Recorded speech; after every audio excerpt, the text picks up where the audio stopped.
Oke, kembali lagi di channel gua Putra Saktian. Di video ini kembali lagi kita akan membahas sesuatu yang menarik di era sekarang, yang mungkin banyak orang-orang yang bimbang tentang pilihan mereka, utamanya bagi mahasiswa, pelajar-pelajar, atau bahkan orang yang sudah kerja akan bimbang dengan pertanyaan ini, yaitu rakit PC atau beli laptop.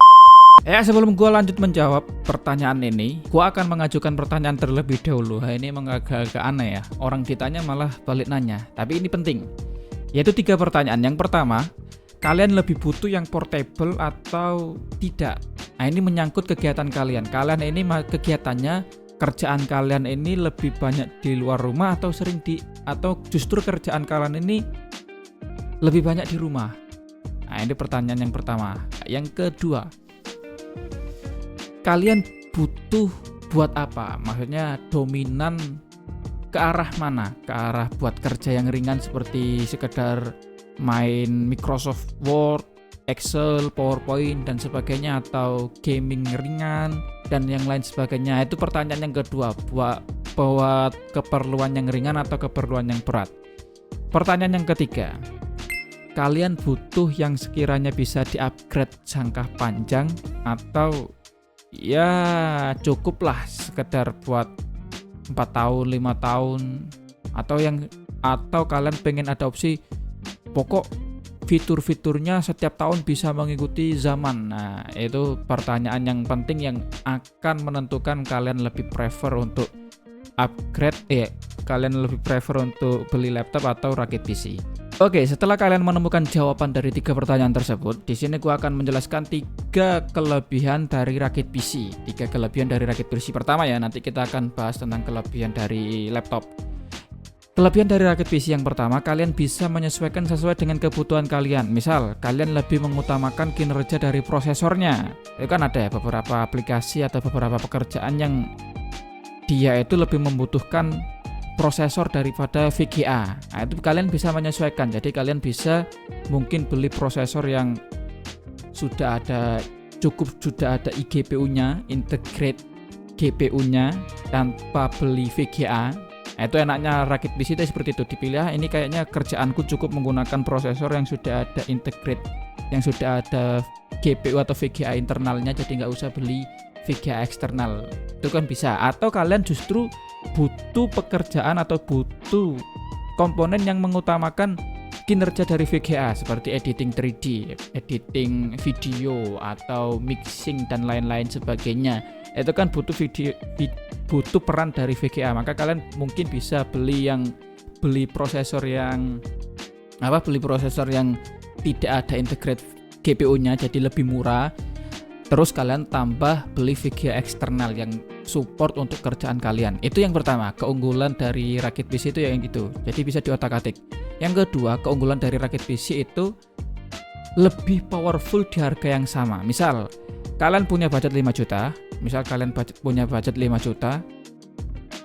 Kemudian kalian bandingkan antara rakitan PC 5 juta dengan laptop harga 5 juta. Maka PC yang dirakit dengan budget 5 juta akan lebih powerful daripada laptop dengan budget 5 juta.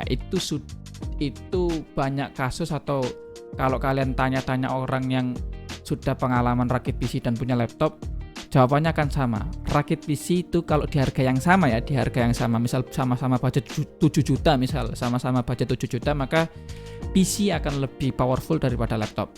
Yang kedua, mudah di-upgrade. Misal kalian beli motherboard. Nah, ini kalau mudah di-upgrade ini tergantung dari motherboardnya ya. Misal kalian punya motherboard LGA 1700, kalau di Intel LGA 1700 itu support untuk 3 generasi prosesor, yaitu generasi 12, 13, 14. Jadi kalau sementara ini kalian pakai Intel Core i5 generasi 12, tahun depan kalian bisa upgrade ke Intel Core generasi 13 atau bahkan 14. Atau RAM-nya, misal pertama budget kalian itu cuma cukup beli RAM 1 keping.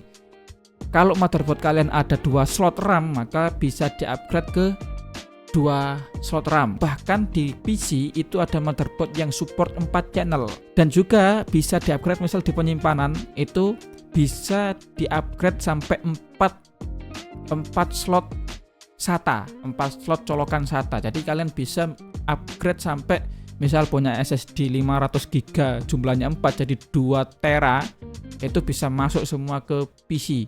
Itu enaknya di PC itu seperti itu, bisa di-upgrade sesuai kemauan kalian, tergantung motherboardnya support di-upgrade atau tidak. Yang selanjutnya, kelebihan utama dari rakit PC itu adalah mudah diservis jika ada komponen yang rusak. Misal yang rusak ini RAM-nya, satu keping saja yang rusak, maka yang diganti RAM-nya. Misal yang rusak ini nanti ternyata SSD-nya, maka yang diganti SSD-nya. Itu kalau enaknya rakit PC. Enaknya rakit PC seperti itu, salah satunya mudah diservis kalau ada komponen yang rusak. Kalian bahkan bisa ganti sendiri kalau cuma kalian ngerakitnya sendiri. Bahkan kalau ada yang rusak, kalian bisa servis sendiri tanpa perlu ke tukang servis. Tapi ini kekurangan dari rakit PC. Yang pertama, jelas tidak bisa dibawa portable, tidak bisa dibawa kemana-mana.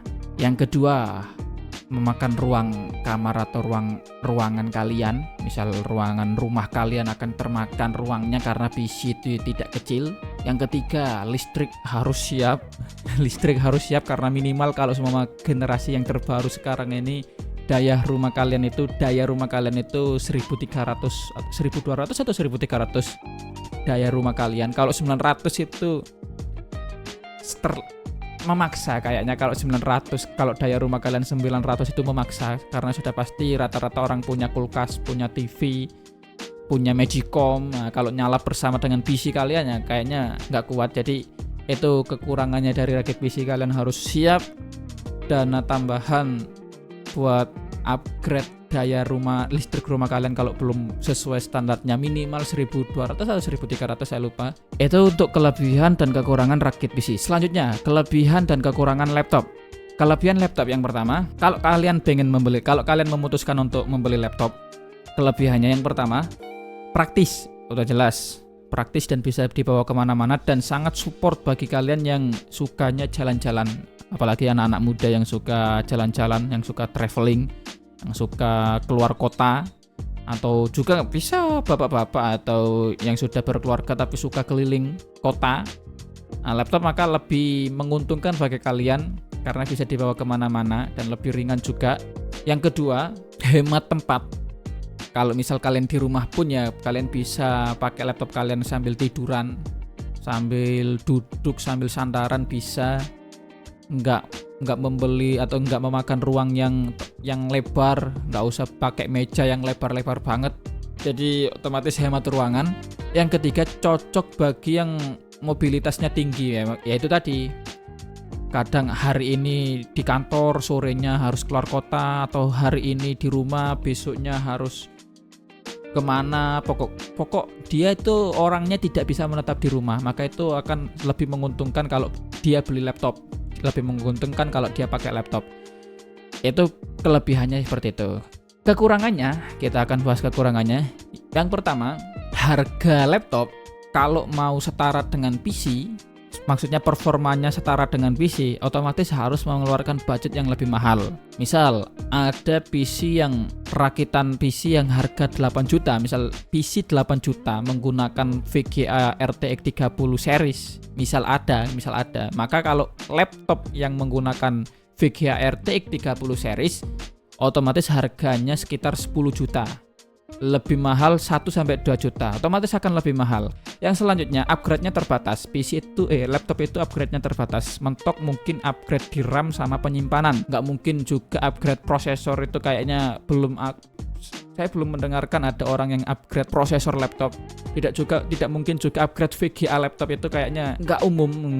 Jarang banget atau hampir tidak ada orang yang upgrade VGA laptop, kecuali pakai VGA eksternal yang otomatis butuh alat tambahan biar bisa dikasih VGA eksternal. Kurangan yang ketiga adalah overheatnya lebih tinggi daripada PC karena ruangan sirkulasi udaranya laptop itu lebih sempit daripada PC, jadi rawan overheat.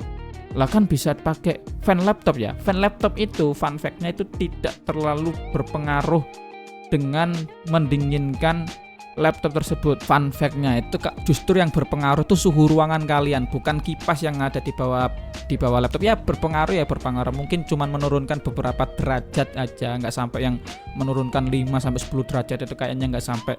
Justru yang berpengaruh itu ruangan kamar kalian. Kalau ruangan kamar kalian misal pakai AC, itu kayaknya lebih berpengaruh daripada kalian pakai yang bawahnya fan-nya laptop. Itu lebih rawan overheat laptop daripada PC. Itu tadi tentang kelebihan dan kekurangan laptop. Oke, sekarang kita akan masuk ke kesimpulannya. Setelah gua jelaskan panjang lebar tentang kelebihan dan kekurangan rakit PC, tentang kelebihan dan kekurangan beli laptop. Terus pertanyaannya kan masih sama. Terus bagaimana? Kesimpulannya apa? Rakit PC atau beli laptop? Di tahun 2025 ini rakit PC atau beli laptop? Nah, kalau kalian orang yang mementingkan, atau kalau kalian ini orang yang pengen bisa jangka yang lebih panjang, lebih bebas, lebih bisa berkreasi, atau kalian ini orang yang lebih sering diem di rumah, atau kalian ini tidak banyak kegiatan di luar rumah, pokok kalian ini seneng dengan otak-atik, seneng dengan eksperimen, maka rakit PC lebih baik bagi kalian. Rakit PC gua rekomendasikan bagi kalian kalau kalian orang yang seperti itu. Tapi kalau kalian orang yang simple, orang yang pengen terima jadi, orang yang kerjaannya itu lebih banyak, misal kalian ini orang yang sering diutus bosnya keluar kota, atau kalian ini di kantor pun tidak disediakan laptop oleh kantor, atau kalian ini lebih suka traveling, lebih suka mengeksplor